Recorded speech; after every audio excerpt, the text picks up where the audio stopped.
So Mattia, do you want to go ahead and since you're up first, I'm going to stop sharing slides and I'll let you load your slides up, and why don't you go ahead and take it away? You see the slides? Can see the slides perfectly. Fantastic. All right, should I start?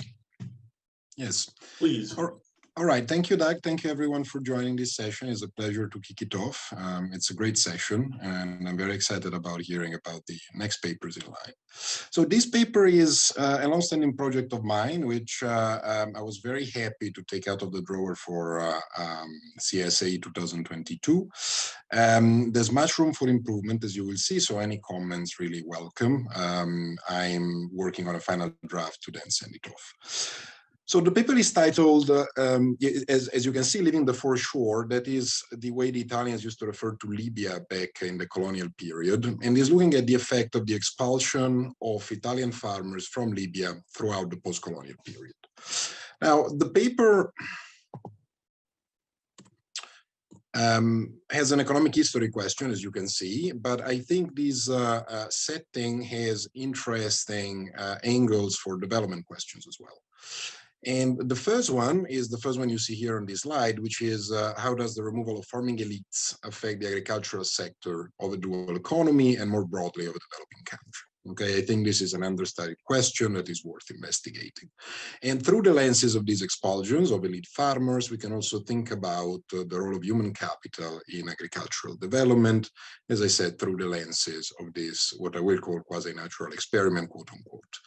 And to the other end of the spectrum, we can use this setting to think about how subsistence farmers that are left in the sending country adapt to these expulsions.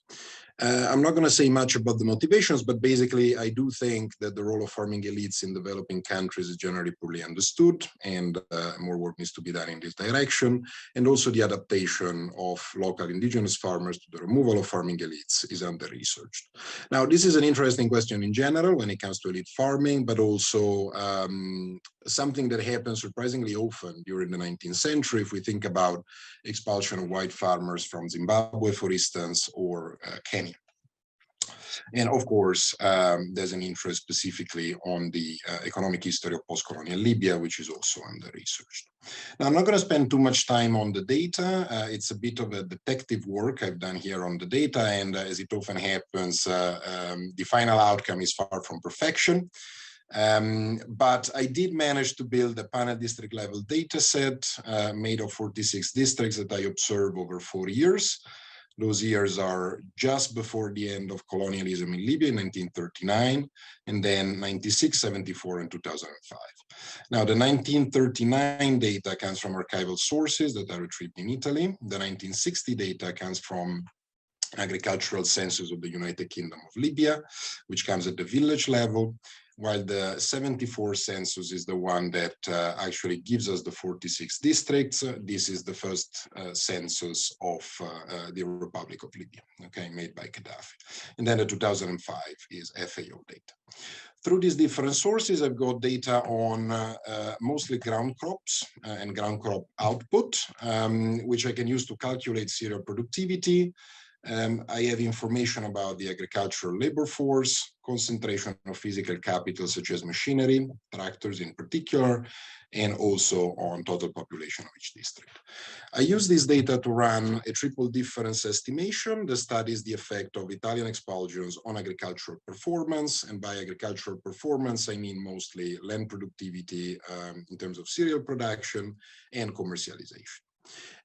I also use some combination of qualitative and quantitative methods to study the underlying mechanisms behind the effect I'm going to estimate. In the interest of time, I think I may skip over those today, but I'm very happy to take questions. I'm not going to say much about the literature, just to say there is, of course, very good work being done on the role of farming elites in developing settings, but this is typically looking at receiving regions rather than sending regions. While the economics and historical economics literature on expulsions of elites typically doesn't focus on agriculture in itself, okay? So I think there is a gap in the literature which is looking at the effect of expulsions of farming elites in sending regions. Some key historical facts. I'm not going to be able to talk much about the history here, but just to give you a sense about what these expulsions were like.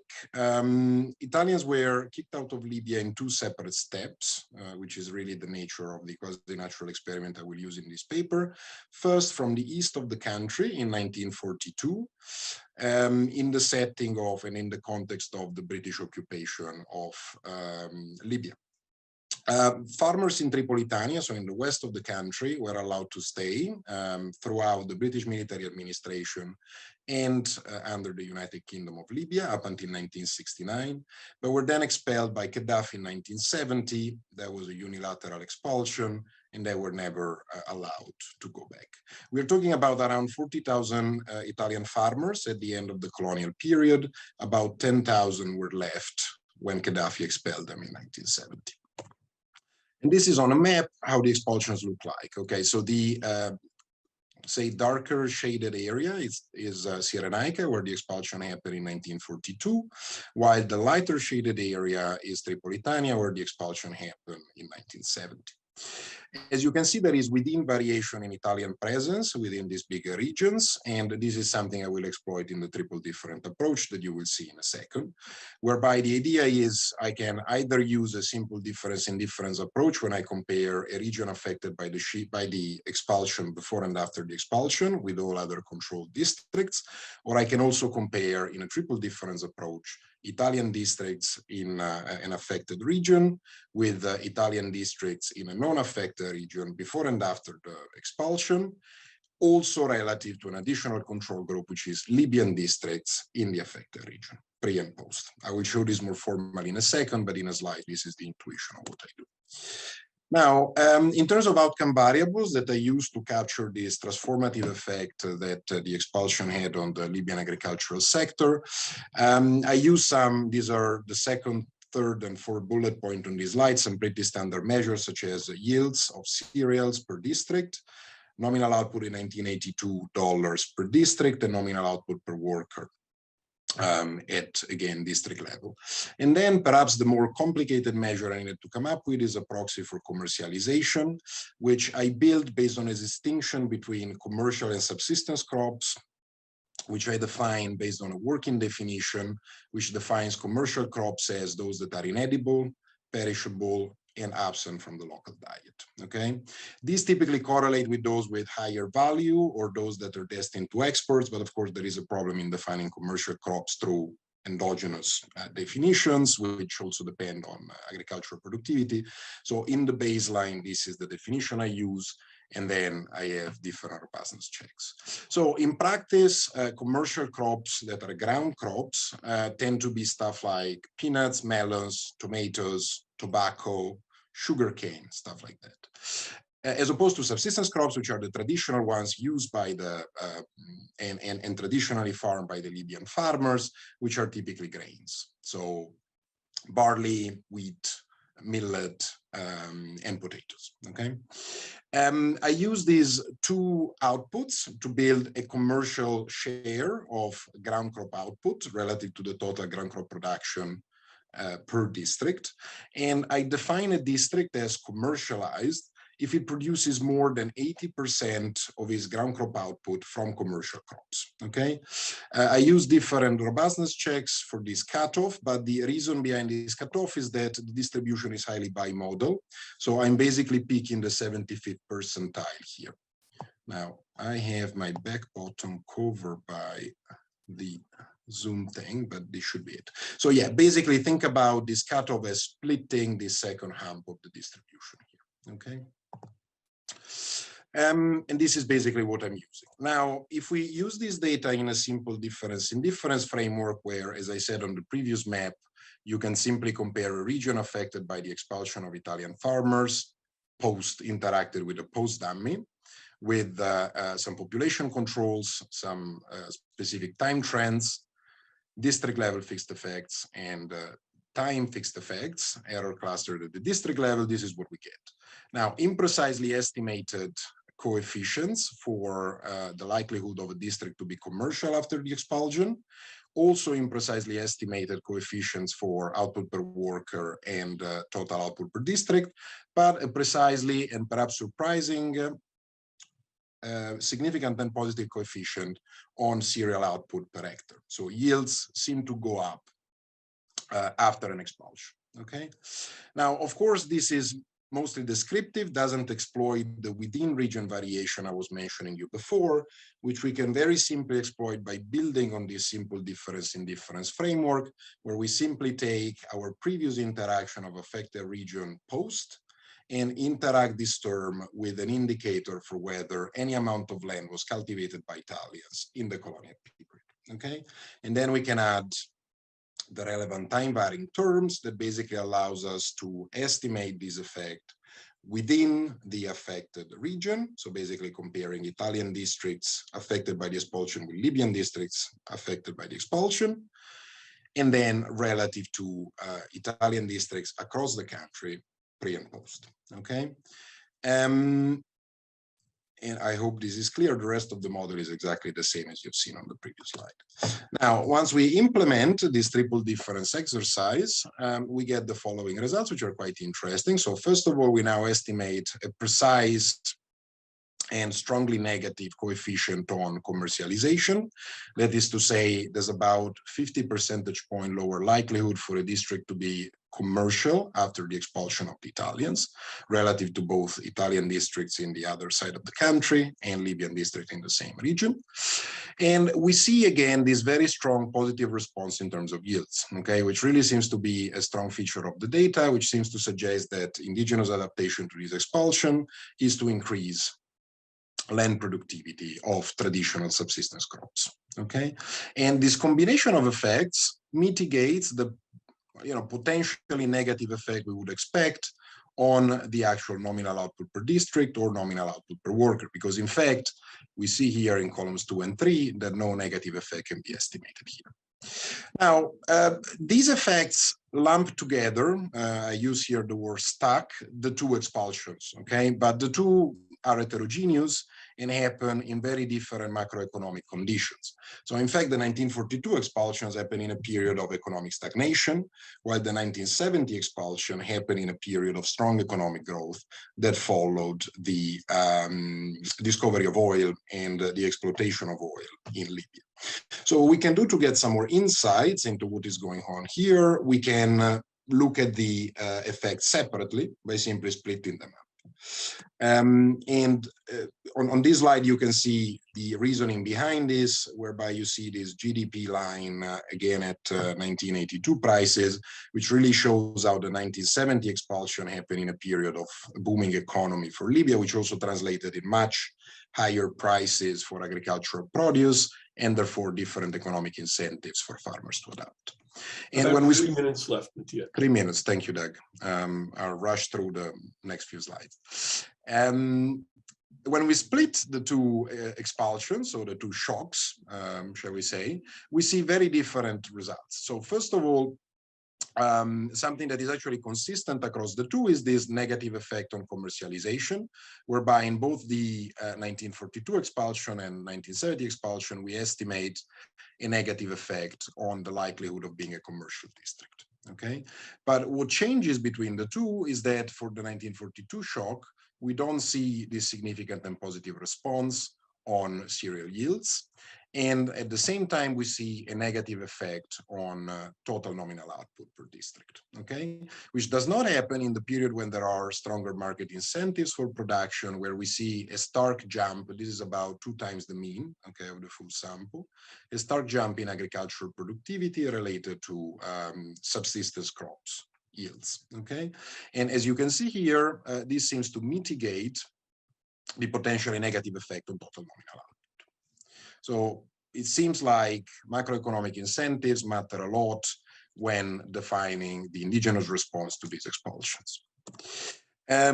Just a brief note on the fact that these shocks were persistent. So Italian districts in both Tripolitania and Cyrenaica were the most commercialized in 1960.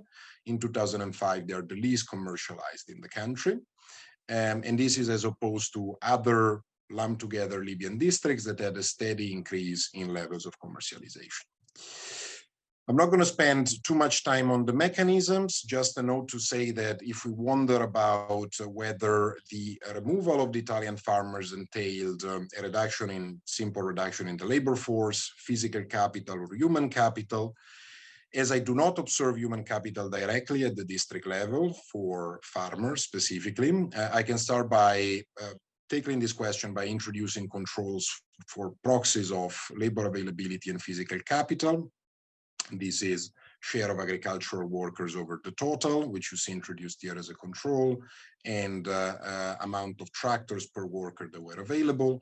And you see that these don't seem to matter much for the estimated triple difference effect. So it seems to be the case that physical capital and labor did not matter that much, which probably suggests that human capital was more important. Now, I have some more evidence here about the importance of human capital in this setting. These are very cool FAO reports I was able to put my hands on, and they really seem to suggest that the effect in 1942 for the 1942 shift that we observed in 1960 was mostly due to the fact that Italian districts where the Italians were left during the early post-colonial period really pulled ahead in terms of diversification of ground crops, of commercial ground crops. And specifically, groundnut is often mentioned, but also tomatoes were very important, and these led to higher profitability on Italian farms. The underlying technical innovation that seems to be behind this capacity of Italians to pick up more quickly commercial ground crops seems to be irrigation. Okay, and you see here an interesting picture of an Italian plantation in Tripolitania in the early post-colonial period. The gap in literacy between Italian and Libyan farmers also seem to be huge, around 4 years of schooling. Okay, I would like to get more into the details, but of course, in the interest of time, I'm going to have to wrap up quickly. Another interesting piece of evidence we can gather from the village level data I have from the 1960 census is that indeed this irrigation channel and possibly human capital channel is an important one, whereby we see that Italian villages in Tripolitania, so the region that was not at this point affected by the expulsion, really had much higher levels of irrigation infrastructure and electric pumps that would allow the Italian to use this technology to boost their own productivity and the adoption of new crops via risk mitigating devices.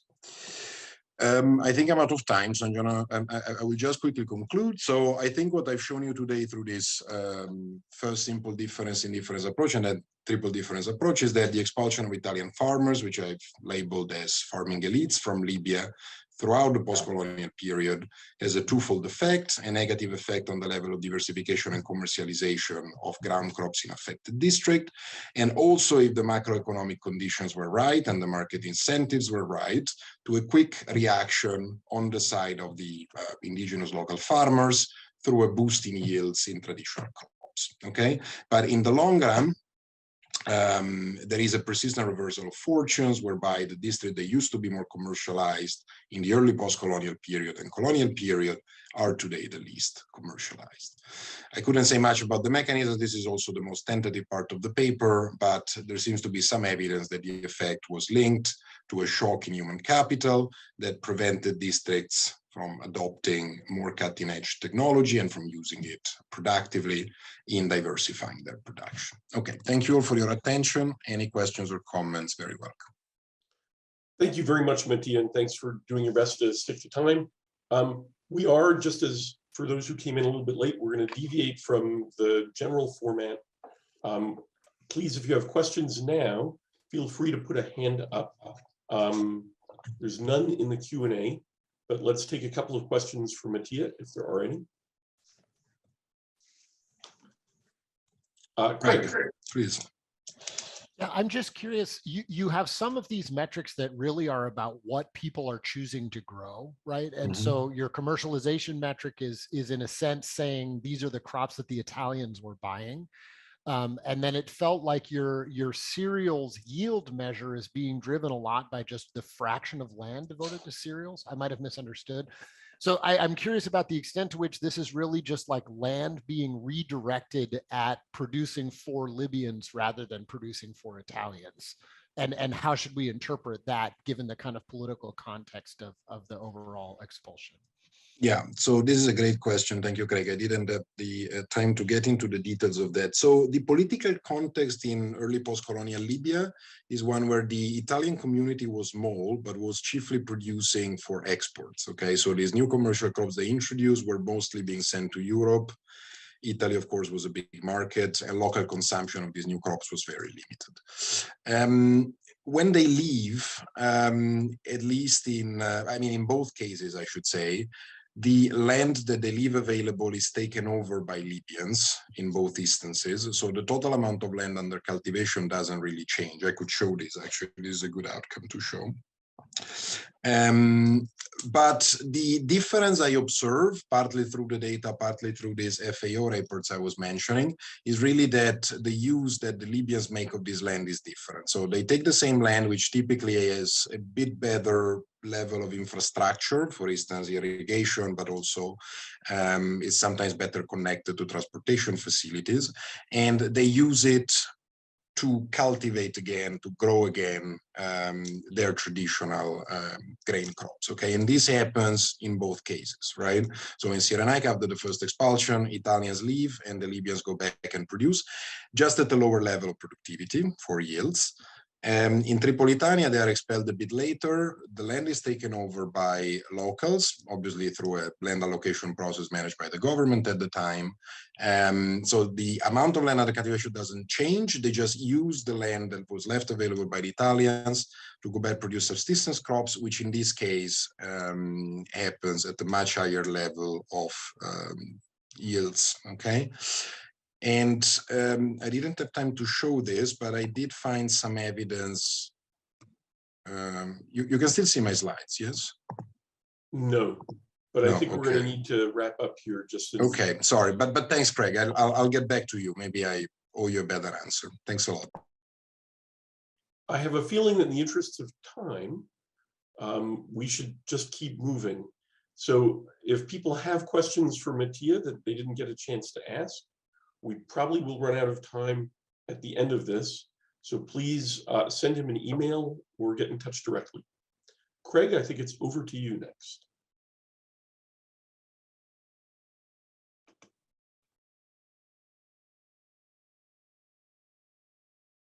I need to unmute myself first. Okay, there we are.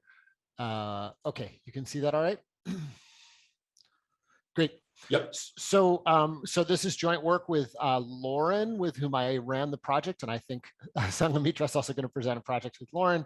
And then Meredith has recently come on the project and has helped us put together what I'm going to talk about today, which is trying to take a more structural approach to what is ultimately kind of a reduced form experiment. So what we're doing is we're trying to intervene in food markets in Uganda to make spot markets operate in a more efficient way. And I think there's a very easy pitch to be made for the fact that these core food markets in sub-Saharan Africa are some of the most welfare impacting markets on earth. They are the primary output for a majority of households, and then they are also, of course, the primary consumption vehicle for many households, including many farming households. So as we know, people are going to be on both sides of these markets at different times in the year, and a huge amount of income and a huge amount of expenditure going to this single crop in general. So a lot of liberalization of transport costs and the sort of the transport side of the market. What I think people have been interested in looking into over the course of the last few years is the transaction cost side, the search cost side. And the reason that emphasis has been there is that with the rise of ICT, of mobile phones and agricultural trading apps, this kind of opens up this possibility that maybe we can make a much less expensive investment in infrastructure for these markets and generate, some reasonable part of the convergence that we could get through this, many billions of dollars that would be required to be invested in roads. So in a sense, the purpose of this project is to understand kind of how far can we get with the ICT investment, which is a relatively small one.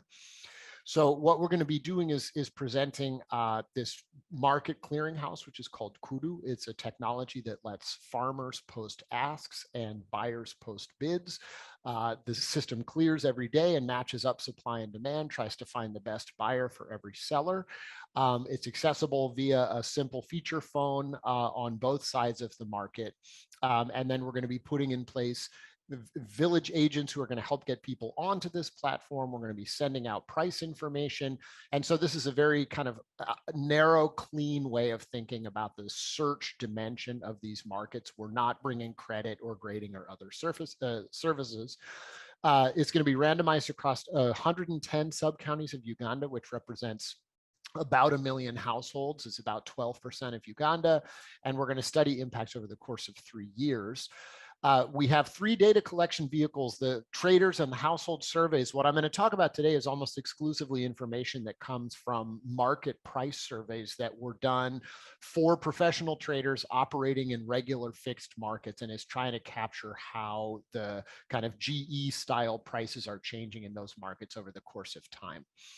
So what we're going to find is that we have increased trade between treated market dyads. We have reduced price dispersion between treated market dyads. And that is kind of prima facie evidence for the fact that there are still real search and matching costs in these markets, despite the ubiquity of mobile phones. All of our effects, more or less, are coming from convergence. So what we're going to see is that relative surplus areas see their prices rise, and relative deficit areas see their prices fall. And so the kind of main takeaway of the price dispersion results is going to be, we see price dispersion within dyads that is on average about twice what it should be as a function of the transport costs in those dyads. And we're going to reduce that to about 1.8 instead. So that's about a 20% reduction in those price dispersion numbers. And so then what I'll talk about today is basically an effort to start thinking about this through the lens of a trade model, thinking about the market access approach to this experiment, right? So once you're in the market access world, any shift in trading costs in any node can change market access across the whole system. This means, of course, that from the perspective of the internal validity of an experiment, by the nature of this way of thinking about it, we have contaminated controls, right? So the simple experimental comparisons are not easily interpretable. We're trying to think of this as a feature rather than a bug, to try to understand how we can analyze experiments in general equilibrium and be able to back out at the end a change in total market access that is incorporating the shifts that we see in the control groups as well as in the treatment groups. So we're sort of halfway there, and what I'll present here is like the first half of that. And so the results, as you'll see, indicate that the total reduction in transport costs that we induced by bringing the platform in looks like it's about 5% of those iceberg costs. And that then gives us a way of thinking about kind of how market access is going to change across these trading systems, okay? Obviously, a huge literature on information in these markets, a lot of it based on mobile phones, more recent literature based on kind of price experiments, which is a somewhat mixed literature. A lot of these kind of sending out price things don't seem to do much. And then what we're doing is kind of integrating this with models a la Donaldson Hornbeck that are thinking about typically changes in much deeper forms of market infrastructure like railroads. And so in a sense, what we're doing is bringing an experiment to a more superficial form of transport infrastructure, namely surge costs, and then trying to think about how this intermediation shapes the distribution of welfare gains from trade, okay? So here's the Kudu platform. This is what it looks like if you're using it on a phone. You post asks, buyers post bids. In the end, as we'll see, it turns out to be the case that actually most of the sales are from traders to traders. And so most farmers are selling too little grain for it to really be attractive. The market algorithm then clears every single day, tries to maximize total surplus from the transactions on the marketplace. And then we're also sending village agents out to try to facilitate the use of the platform on the ground. And we're sending out about 100,000 SMS messages a month, which are basically trying to inform both sides of the marketplace what they should be expecting in terms of kind of downstream prices all the way through their supply chains, okay? So we saw about 24,000 unique asks, 31,000 unique bids. About 80% of traders in the study post at least once, and 22% successfully transact. Down here, you see that although 26% of the farming households tried to post, only 2% of them successfully sold. So that's again kind of telling us that it's like this very small lot of grain that most smallholder farmers are trying to sell is in fact not the thing that, you know, high price buyers want to buy, and that there is aggregation that's necessary in the supply chain to achieve that. These pictures are kind of the overall takeaway of what we see. So these are all possible market dyads in our study. And so basically there's very little trade over 200 kilometers at all. That doesn't mean that grain never moves across those markets. It means that a single trader does not take it across those markets, right? So these three pictures here are looking at the activity of specific traders. We're seeing, you know, a modest increase in any trade and number of traders, roughly a doubling in trade volume between traded dyads over these short distances. And then an interesting feature is that when we look at the price dispersion pictures, right, those price dispersion effects are over much longer distances, kind of cueing this idea that we have these links, these serial sets of trades that are taking place where even though a specific trader may not be trading over long distances, we still seem to be triggering convergence over relatively long distances. So then to kind of summarize that picture, this is the control group dyads, this is the treatment dyads. And so as you kind of toggle back and forth between these, that's this 20% reduction in price dispersion above transport costs that I was talking about that we see from the platform. Okay. Now, where does that come from? What's the source of the price dispersion? It is effectively that areas that were surplus to begin with, essentially, if we look in the control group, we see this very steep price trajectory across deficit and surplus areas. And in the treatment group, that trajectory is much flatter. And so this is a fan regression of the treatment effect. It's basically saying that we're pushing down prices in places that would anyways have been deficit, and we're pushing up prices in places that anyways would have been surplus. And that's kind of the root of the convergence that we see. Okay.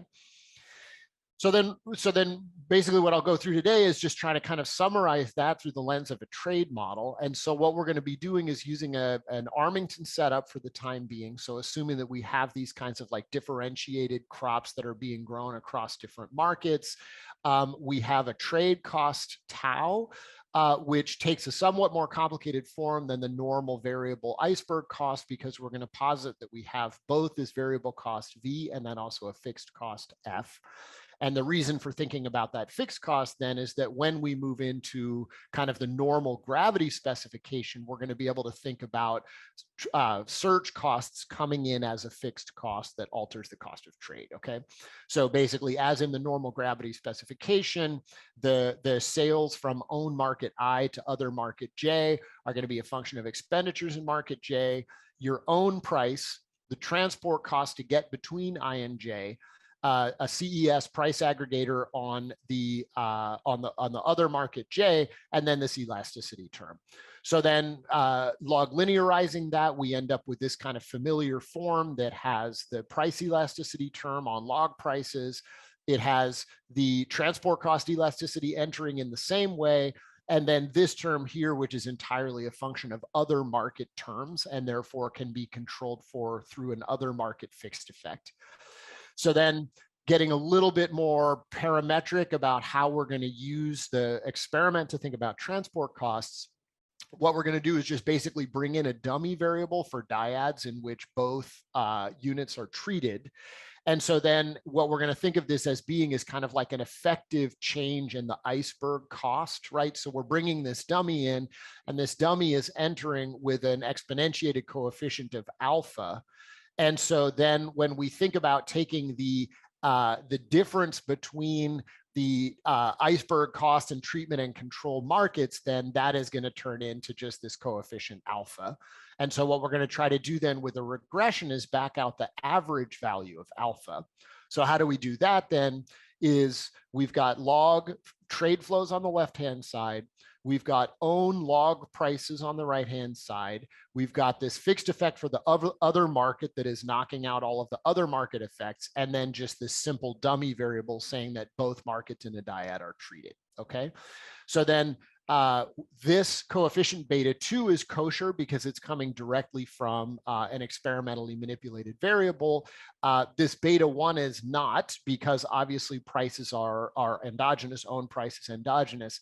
And so we need an instrument for it. And right now we're kind of like working on how to instrument for that. We can use the Borasiak and Hall technique is one way of doing this. What we're doing at present is we're using the fact that there's this very strong effect of the treatment in flattening out the price trajectory across surplus and deficit areas. And so what we're using as our instrument is the interaction between baseline surplus status and treatment status, and instrumenting for price using that. Okay, so then that hopefully gives us an exogenized beta 1, which is effectively the price slope. And so then, since the beta 2 in this regression is giving us both that elasticity slope and this average alpha, which is like the percent change in transport costs, then all we need to do to back out the effect of the experiment on transport costs is to take the ratio of beta 2 over beta 1, and that will give us the alpha bar that we're looking for. So, just about 2 minutes, Craig. Great. So then here's the regression we're looking at. I'll focus your attention on this column, which is basically the one that has, it's an IV looking only at the nearby markets where we see trade. So we're getting an elasticity parameter of about 4, which is little on the low side, but not crazy. And then we get a coefficient of 0.2 on the both treated dummy. And so then if you think about taking the ratio of those one over the other, that's about 0.05. And so that's where we're getting this number that here we're seeing the trade flow effect mechanically is about 20. And in the lens of this model, that basically suggests a total trade cost reduction as a result of the intervention of about 5%. Okay, so then next steps are, which we have not yet done, is to use then a consumer market access and firm market access approach to try to think about the effect of these price changes on both sides of the markets, both for producers and consumers, and then be able to use that to kind of aggregate up the total welfare effects, incorporating spillovers on market access in the control group. Okay, so basically, to just kind of step back and summarize, there are a lot of efforts like this out there to try to use market platforms to enhance the efficiency of trade. Usually the framework that is given around that is like these dirty middlemen are out there with all of that market power, seizing all of these profits from the poor farmer. And the reason that we need to do this is to constrain trader market power. And we end up with a set of results here that is kind of the same in final results, that it's beneficial, it's weakly beneficial to farmers, and it is harmful to traders. The mechanisms for that are totally different. This is not coming from a partial equilibrium reduction in in market power, holding market prices fixed. What's really going on here is it's moving the GE market prices to converge. And since these are spot market arbitrageurs who make their money off of moving grain from one place to another, as that convergence happens, these traders work harder, they trade higher volumes, but their margins erode by more. And so we end up with about a 15% reduction in trader profits as a result of the platform, but not coming from market power. So it's a way of illustrating fixed cost is not only shaping the nature of search, but then the market structure is shaping the distribution of the gains from that cost reduction.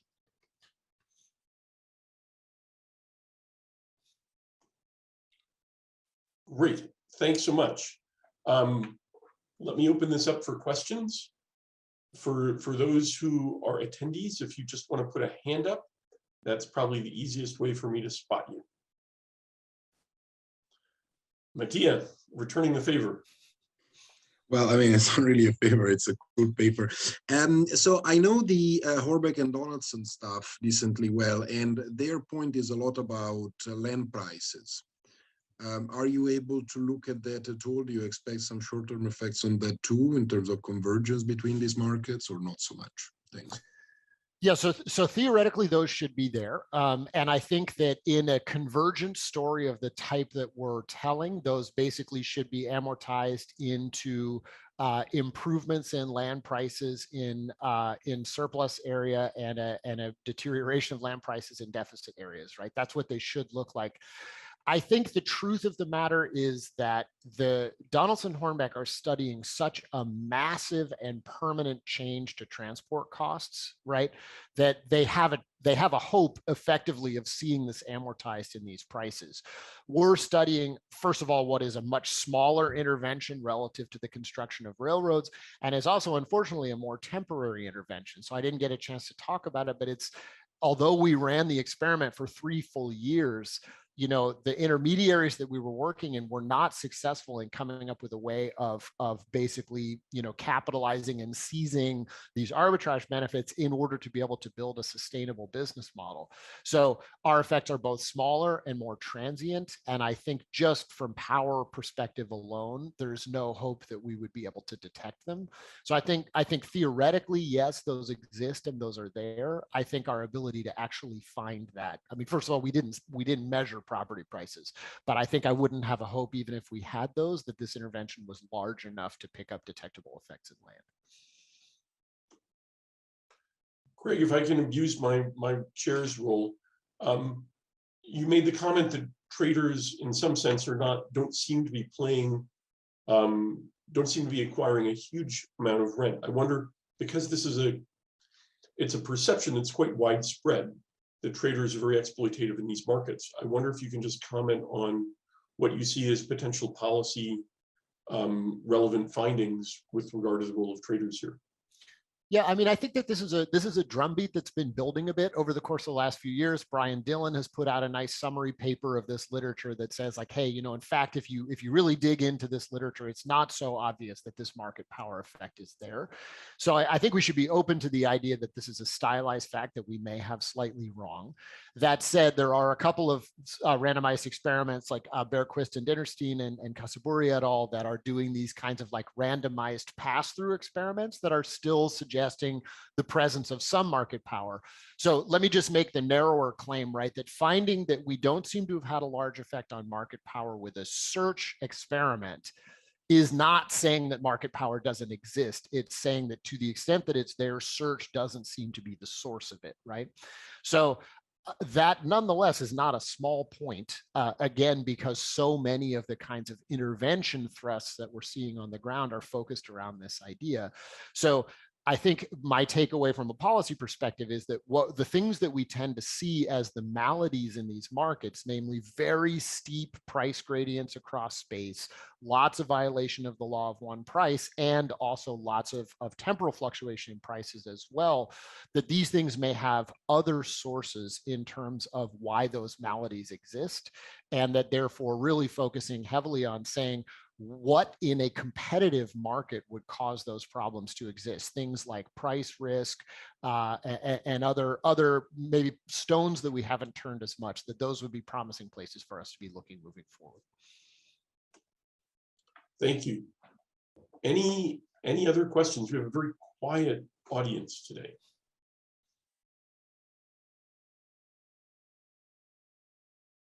We are in any event just about out of time. So I want to just thank you, Craig, and again, say that the people with questions or comments or who want to pursue things further should look you up bilaterally, or possibly try to find you in Gathertown. Find your avatar somewhere floating around in Gathertown. And on that note, let me turn things over to Sanghamitra. Thank you.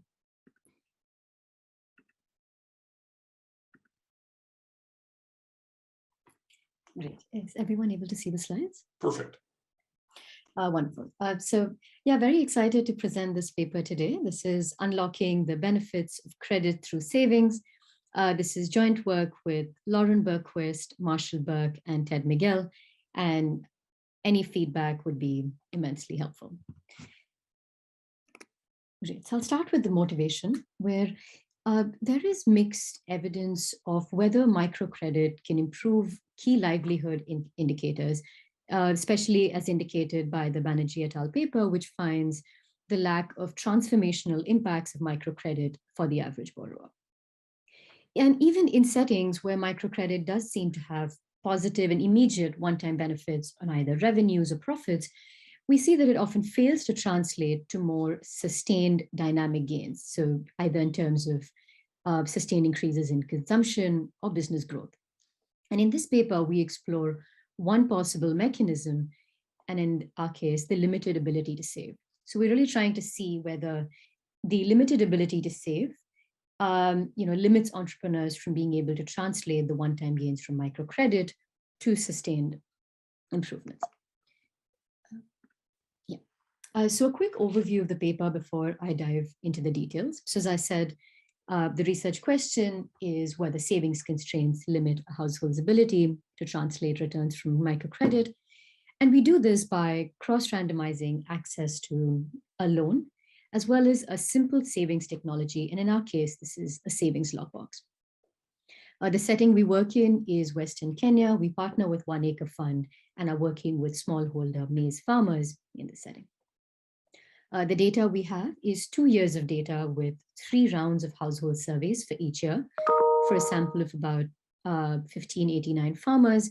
And the multiple rounds of household surveys across a year help us parse out the mechanisms for our results, given the importance of seasonality in this context. And this work, we build on the paper by Burke et al. That was published in the QJE in 2019, where they find that a timely loan has significant increase in revenues. And we build on that by looking at the effect of a savings technology and how it improves some of the returns to the loan. Great, so at this point, I think it's helpful to talk through the context and really lay out the setting that we're looking at. So the graph here is the maize prices across a year. So as you can see, maize prices typically are low at and around harvest, and then increase through the year before they see a small decrease. And I want to walk through what these 4 seasons mean for our paper. So I'll start with the harvest season, which is when farmers have the inflow of maize. At this point, they typically have a choice on whether they want to sell that maize for money, or whether they want to use that maize for consumption, or whether they want to store that maize.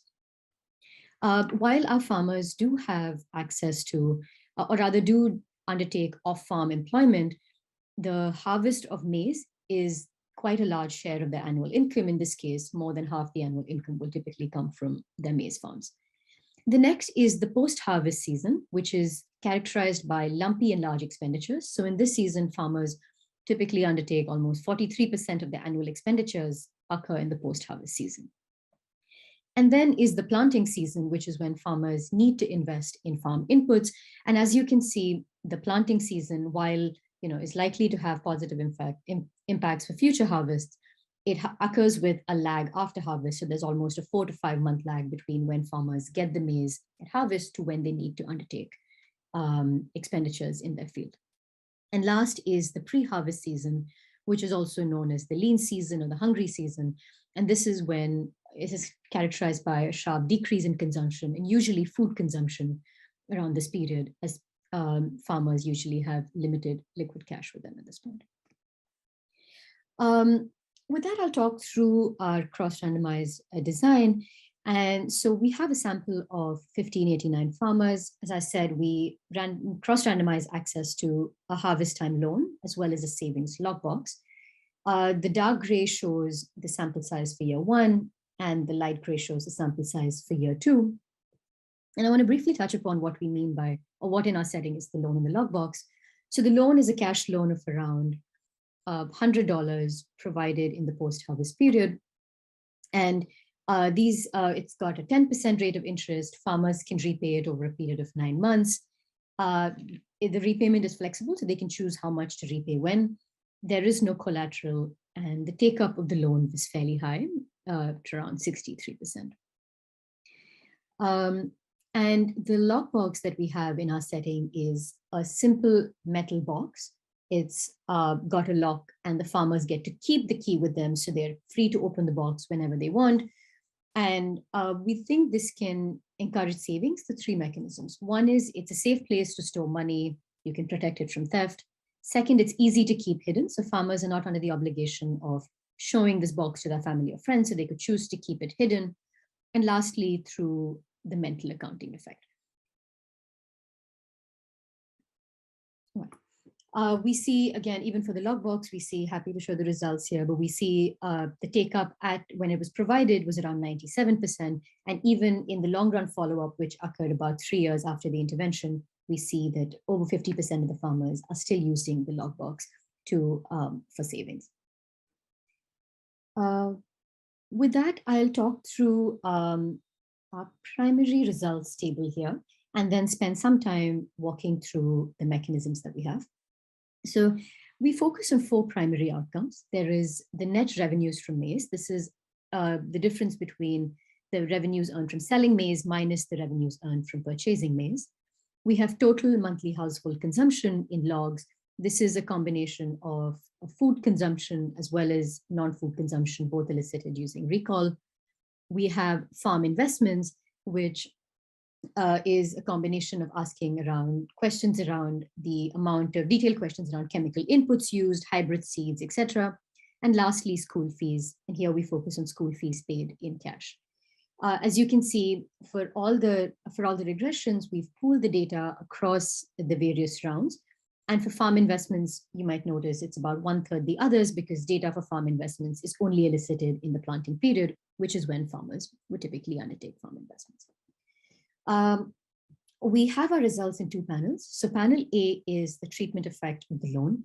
And this panel is essentially replicating some of the results from the Burke et al. Paper, where they find that access to a timely loan after harvest is extremely helpful, and farmers see a significant increase in net revenue. As Burke et al. Highlight, this is driven by farmers. When they get cash at harvest, they're able to buy maize from the market when the prices are low, increase inventories, and again, sell their maize at higher prices and earn higher net revenues.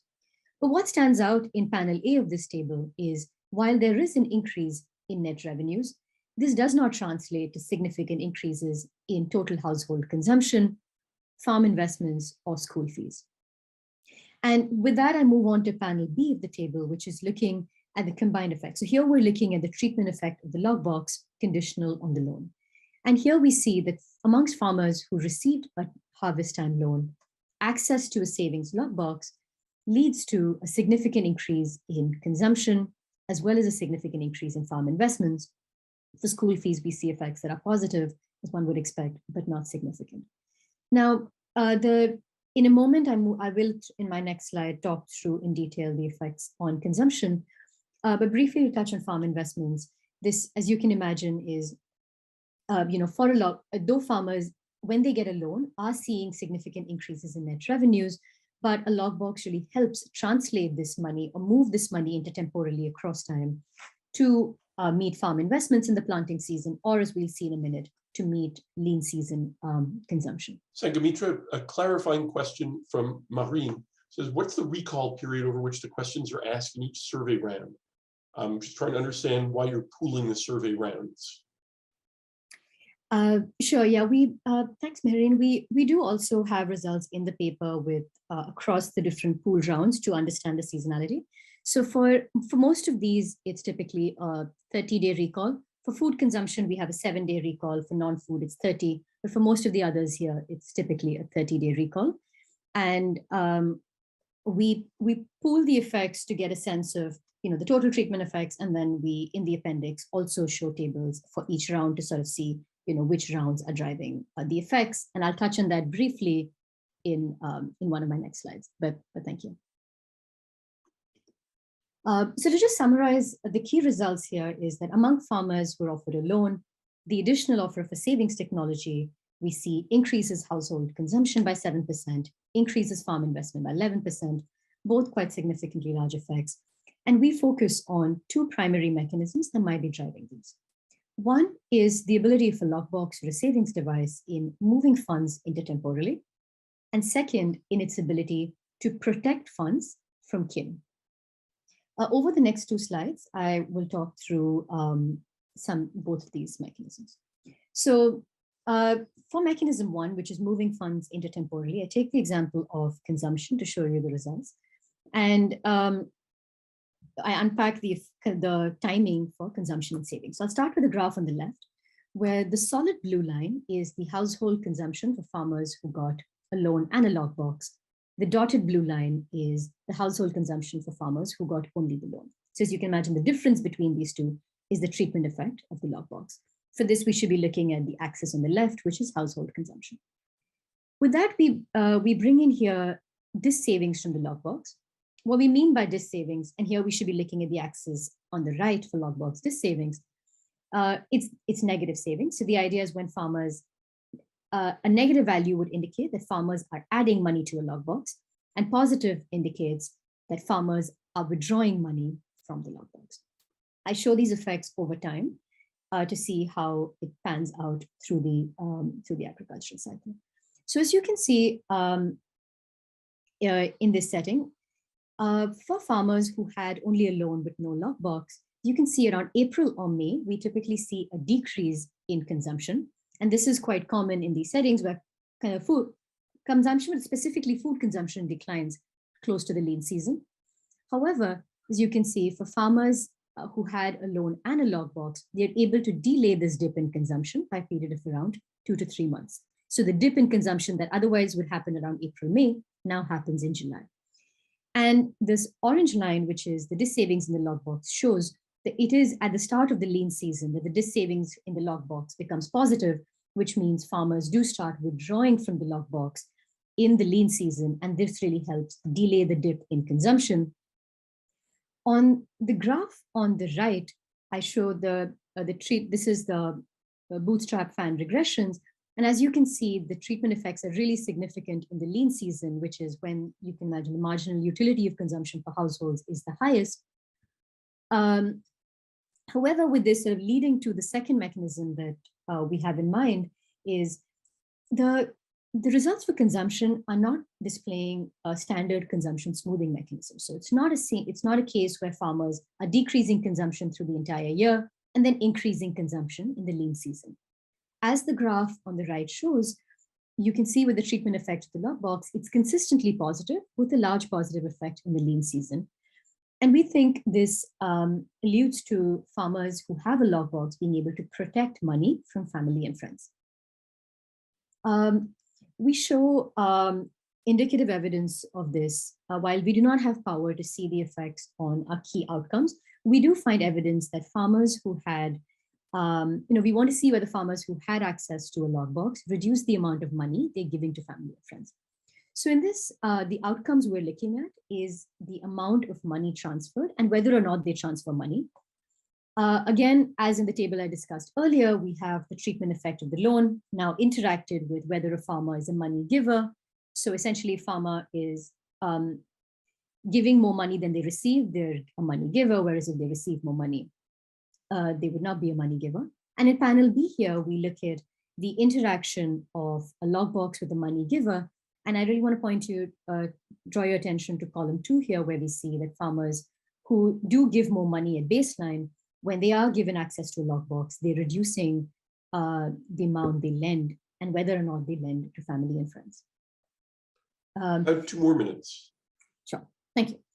And in our setting, given a lot of informal credit and savings markets, and a very small share of our farmers really use formal savings or formal credit tools, you can see that farmers who giving money to family and friends quite often acts as a tax on farmers. So in this case, we see that a lockbox does help farmers protect money from their kin. We refrain from drawing any strong welfare conclusions from this, because while it really might help a farmer in this case by shielding money from family and friends, and we see they do tend to use it for meeting lean season consumption and farm investments, we cannot comment on the welfare because it might be affecting a poor cousin who is otherwise relying on this farmer to borrow money.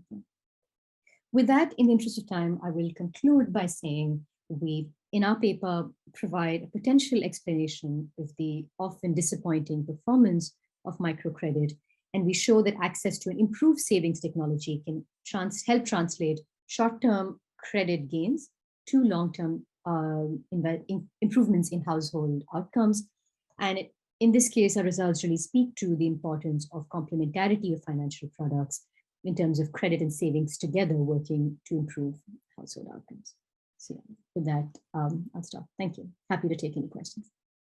Thank you so much, and thanks for being really concise in terms of time. So let me open things up for questions. I have a hand up from Maureen again. Hi, thank you so much. This was super interesting. Sorry if I missed this, but how long after the intervention was the first sort of survey round? So in your slide 8, you showed pretty large treatment effects for even November, December, which was the harvest period. You focus a lot on the lean, but how soon after was that? I was quite surprised by that effect size as well. Yeah, thanks, Maureen. So we have the first round of survey was within, say, 3 months after the loans were given. So it was like 3, 6, 9 months. And then, the same thing in the next year. I think the really large effect that you see is just by virtue of sort of pooling the results across the 2 years. But the real large effects are actually driven by the lean season. And for the other 2 seasons, like you mentioned, that is soon after harvest, we see much smaller effects. Thank you. Other questions?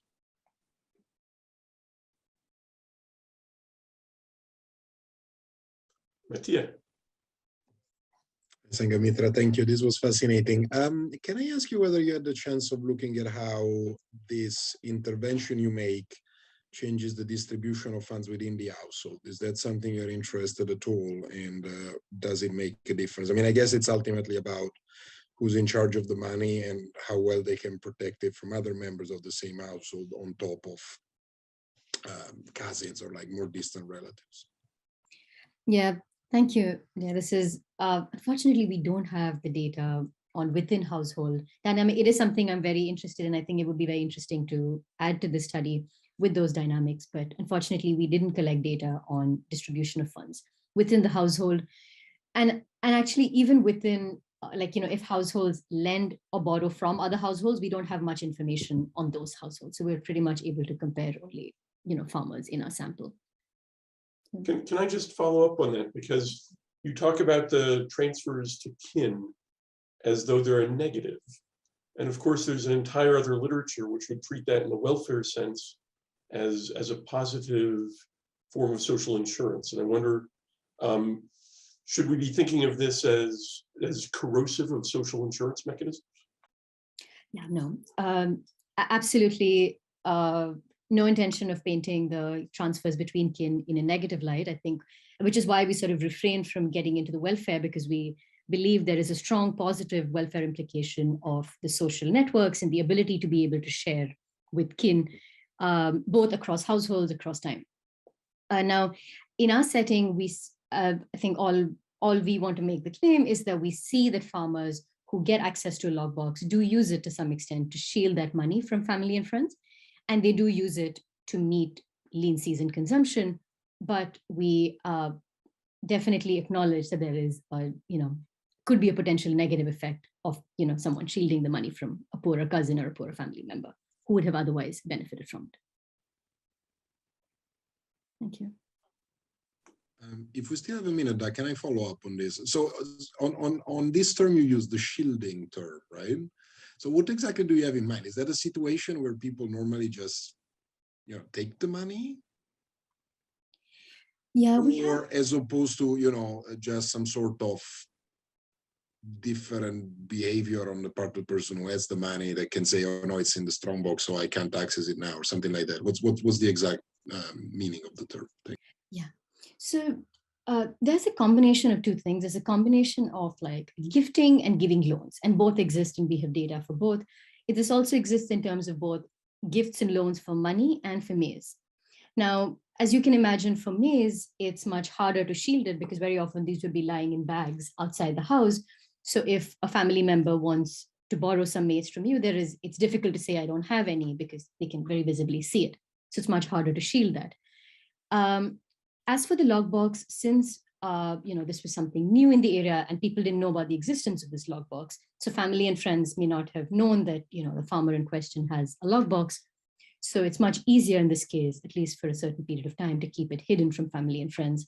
So if a family or a friend comes and asks for money, you could just say I don't have it, but they may or may not know that you have a logbox. And if you do lend, it could be given in terms of either a gift or a loan. Anami has a comment, I think, more than a question. Hi, Sanghamitra. Am I pronouncing your name correctly? Yeah, that's right. Yeah, okay. Well, thank you for your lovely presentation.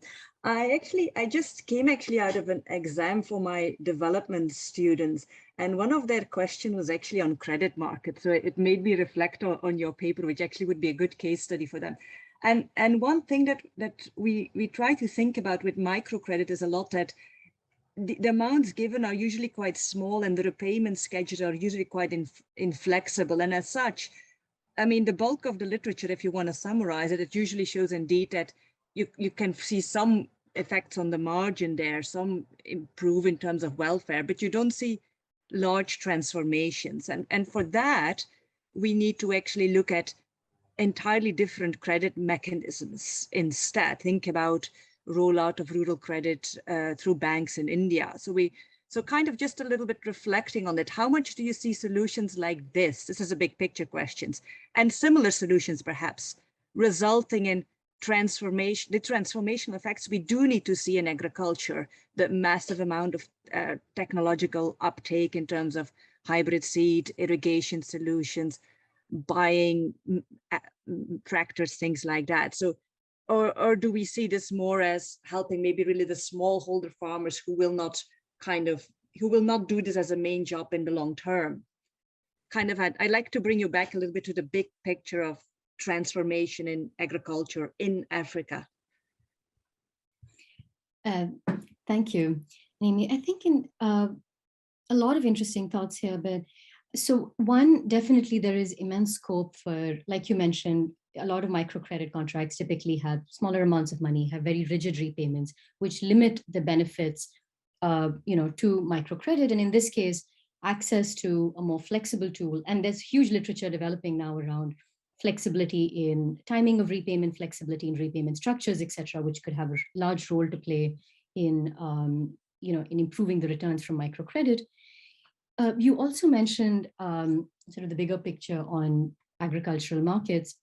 And here we do have, I think there is a role for both smallholder farmers, as in our case with 1 Acre Fund. These are smallholder farmers, but these are farmers who spend, have over a long time worked with this NGO towards, and are quite serious about agriculture. And so it is definitely an interesting sample to look at some of these questions, but outside of that, there's also a lot of scope for, maybe bigger farms or to bring in a lot of these tools. And I think it's really important to study the complementarity of different financial products in these markets across different types of firms. Yeah. Thanks so much. I think the next speaker is me, and so I should defend the last bit of time that I have. I'm just going to jump right in and hopefully share slides. So this is joint work with Sam Asher, Paul Novosad, and Ali Campion. And it's a paper on long-run development impacts of agricultural productivity gains. So asking some of these questions about structural transformation. The focus is on irrigation canals in India. I have far too many slides, so I'm going to zip through some material here. But the big picture question is really one about how improvements in agricultural productivity lead to structural change, structural transformation. We have an old literature. This is one of the oldest questions, if you like, in the agricultural development space. And we also have a much newer literature that tries to look at careful identification, often in the context of local interventions where we can track transformation at the local level. So comparing municipalities, in the case of Paulo Bustos et al., municipalities that benefited more or less from improved soy technology. We're going to look at a big picture shock, not really a shock, but the effects of the construction over a period of decades of India's irrigation canals. So this is a productivity improvement happening at scale, something like 300,000 kilometers of irrigation canals serving about 130,000 villages in India. And we're going to be able to look at long-run impacts because we're going to be able to look at canals that were mostly constructed at least 40 years before the date at which we're gonna try to find their impacts. The big impacts of these canals, so I want you to think of these as providing seasonal advantages to the areas that receive canals, that they deliver water that's mostly useful during the dry season. And they're, this is a picture of Arthur Cotton, a British colonial official who was sufficiently influential in building canals that there is now a gold statue of him. So this is a big deal. Just to give you a little bit of a visual impression, we're not talking about canals that are used for transport, and we're not talking about canals that are impassable and create barriers to mobility of people or goods. These are things you can get across. Here you can get across on stepping stones. So these are basically, you should just think of these as canals that move water for irrigating crops. What we're going to do in this paper is to take settlement level data, so data on villages and towns, about 600,000 of them, from this much larger, this extraordinary data set that Sam and Paul and a team have put together. And we're going to do 3 different things to try to identify causal impacts of canals. The first is we're going to take advantage of a kind of gravity, the fact that water flows downhill. And so we're going to look at the impacts of surface irrigation in an elevation-based regression discontinuity design. We're going to look at essentially settlements that are just above the canal and those that are just below the canal. And we're going to see how the benefits flow literally to the downhill villages.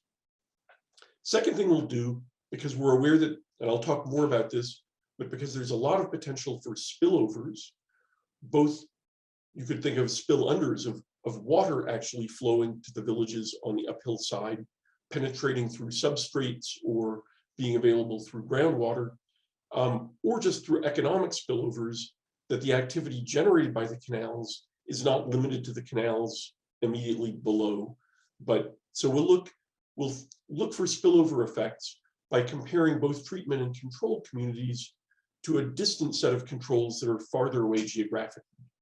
And then the third thing we'll do, a little less tightly identified, but we'll look at the timing of canal construction and try to estimate the effects on regional urbanization. Just to give a very quick preview of the results, we find that canals, as you might expect, increase irrigation, increase agricultural productivity, lead to shifts in water-intensive crops, and lead mostly to increases in population density. And yet over this kind of long time span, we find no particular effects on rural non-farm activity, no particular effects on the consumption of landless laborer households.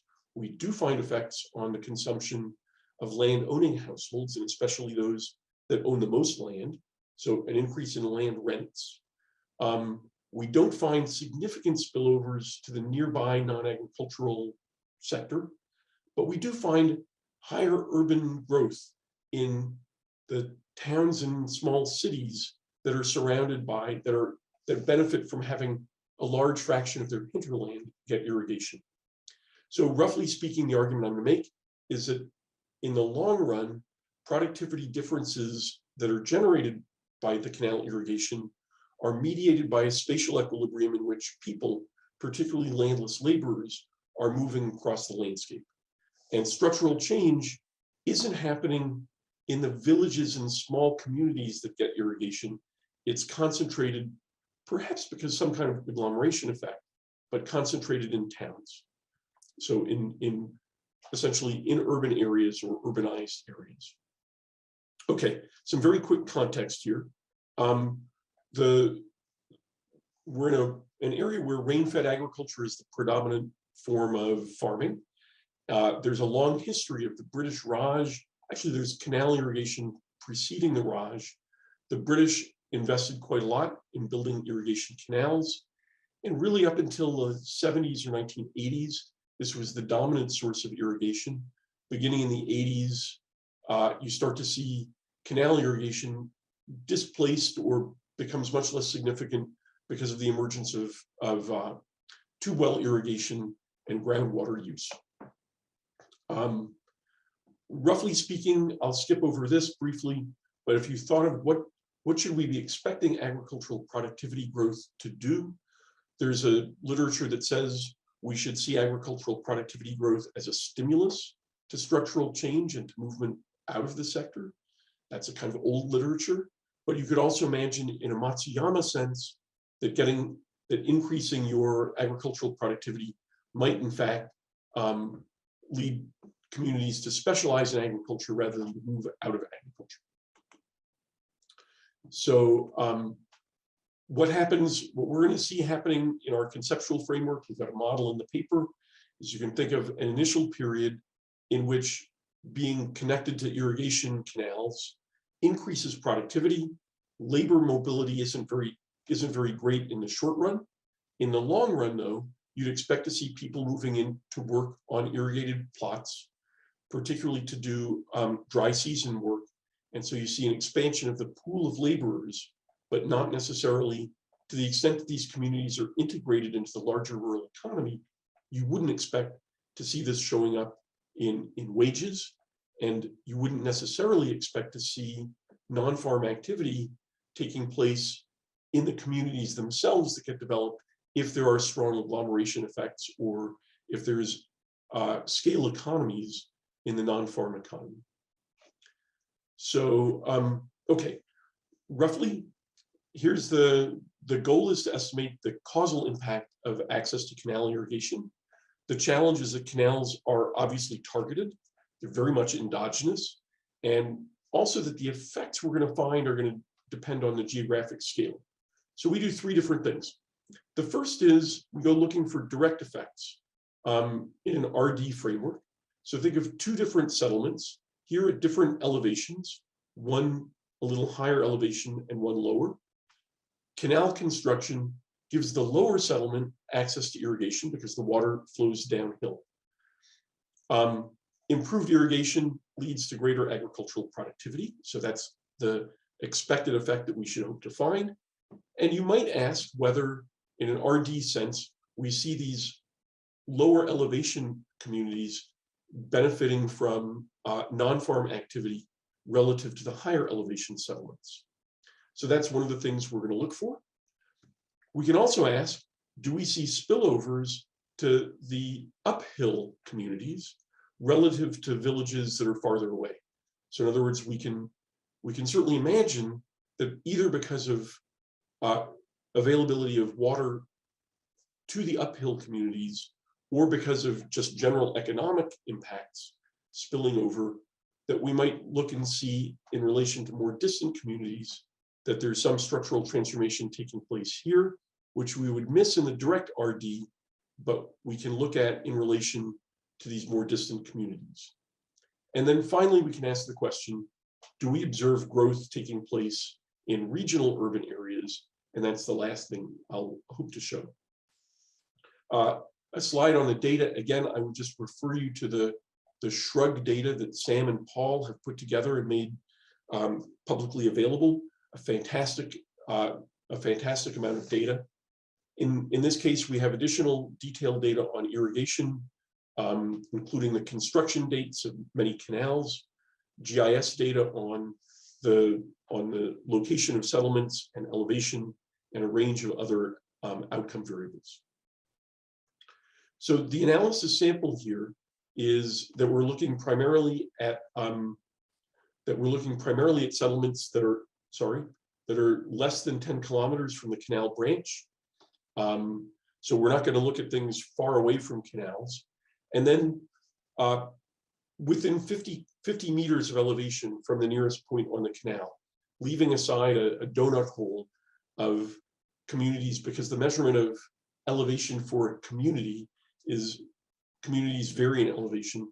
So within that donut hole, we drop observations, and then we limit ourselves to sub-districts with relatively balanced ruggedness. We're trying to avoid comparing places that are on a cliff with those that are below, because in some sense that's capturing variations different from the variation just coming from above and below the canal.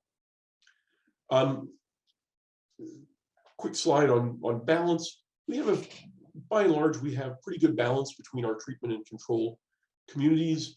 Some very small differences relative to the control group mean for maximum temperature, and somewhat surprisingly for distance from river. So again, sort of a modest difference of a failure of balance, if you like, here. Just to jump into the results, so here I'm going to show you everything here is comparing. We got negative numbers on the right and positive on the left. So these are locations to the right that are below the canal, and these are on the left are locations above the canal. And this is just to show that, as you might expect, the locations that are below the canal benefit from irrigation. They have a higher proportion of agricultural land under irrigation, as you would expect. So the canal irrigation does in fact benefit downhill communities more than uphill communities. And if we look at the direct irrigation outcomes, this is see total irrigated area is significantly higher, as you'd expect, and canal irrigated area is higher. Interestingly, no particular difference in too well irrigated area or other irrigated area. So it's not the case that the uphill villages are compensating for the lack of access to canal water by pumping from recharged groundwater. That doesn't seem to be going on. Agricultural outcomes, we do see that canal settlements have more agricultural land, higher dry season agricultural productivity. So that's the Rabi here, and to some extent a higher probability of water intensive crops, no change in mechanization. Non-farm outcomes, the only really significant one we get is in population density. So canal settlements have higher population density, which we see no sign of higher fertility or natural increase. So it appears that this is coming from migration flows, and we see no effect on non-farm employment of any kind in manufacturing, in services, or anything else. Some very small but significant education outcomes. So some evidence that things are improving there. And then when we look at differential returns to land and labor, we do see that landowners as a share of total households decline, consistent with the idea that what you're seeing are landless households moving in. Land holdings conditional on people owning land don't change. But land ownings divided by the total number of households go down, again, consistent with landless households moving in. Landless consumption doesn't change significantly. Consumption for landowners does change significantly. And in fact, consumption for landowners increases quite consistently with the amount of land, with the quintiles of land owning. I'm going to run low on time in a minute, so I'll assert that we did a bunch of robustness checks, and then talk very briefly about potential spillovers. We go looking for this comparison with more distant settlements, where we look for settlements which are far enough away, but still similar enough that they can, that we can do a meaningful comparison of, that we think the comparisons are meaningful. If spillovers exist to the uphill communities that didn't benefit from irrigation, we should still see some difference in relation to the more distant communities. So we run that analysis, and we find possibly a small effect in both our near or close by treatment and control communities. There does seem to be more too well irrigation than you would find farther away. And there does seem to be some increase in water intensive crops. So perhaps in this sense, our control groups are benefiting to some degree from having irrigation access, and in a way that's not showing up in our RD, but that does show up in relation to the more distant communities. And pretty much nothing else that seems to be spilling over.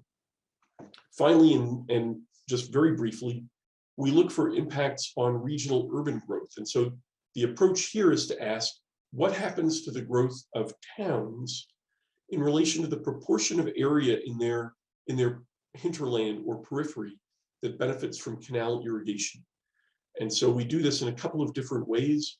And just to jump directly to results, what we find is that if you look at town population before and after canal construction, we see what looks like a shift in a pretty strong shift in growth trends for towns that benefit from for towns that benefit when they benefit from canal construction. It seems to make a significant difference in the growth rate of towns. And we can look at that in a diff and diff specification, and both the existence of towns or the emergence of towns and the population growth of towns seem strongly related to the share of the hinterland that benefits from canal irrigation. So, what we do see is evidence that investments in agricultural productivity are picking up, are generating impacts. We see that in the long run, the productivity effects of canals are being equilibrated in labor markets by the movement of people, and that structural change is occurring not in the villages themselves, but is concentrated in urban areas, which is perhaps unsurprising, but a lot of literature has gone looking for these very localized effects. And what we see is that you might get some of those in the very short run, but in the long run, that's not where non-farm activity is taking place. So let me stop there. A little bit breathless, and I think we have about a minute and a half for questions.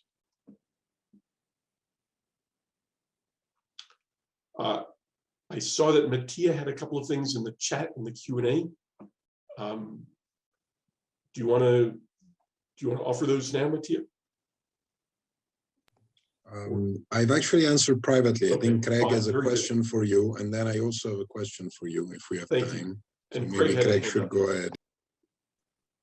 This is a kind of an unfair question to ask with 2 minutes left, but in the old kind of Lewis model frame of urban bias and how we think about big picture development. So how should we rethink subsidies to agriculture if a large part of where those subsidies are going to wind up is in urban labor and migration, which is potentially immiserizing to urban people in the short term, but growth producing in the long term. So very unfair big picture question, but how does thinking about it in this way change the way that we should think about the old argument about urban bias? Yeah, no, that's a great question, and I think depends a little bit on whether you think that the growth in urban areas is immiserizing, or if you're an urban economist, you believe in agglomeration effects, and you believe that movement of people and economic activity into cities is actually generating really large positive benefits. So I think there's a whole set of questions there still need to be explored. I think the question of whether it was wrong and whether it remains wrong for governments and policymakers to invest in urban areas is one that may be another of these old perceptions that needs to be revisited. It's certainly efficient to invest in urban areas. Many services are provided more easily and more inexpensively in concentrated locations. So I think the urban economists would have a lot to say here. And would not see urban bias as a negative thing. Thanks. I suspect we are seconds away from having the whole session violently closed from under us. So maybe let me just take this opportunity to thank the presenters, to thank those of you who stuck with us, and look forward to seeing you not just in other sessions, but specifically in the other agriculture sessions, of which there are 3. Running through the days of the conference, and I look forward to seeing people there.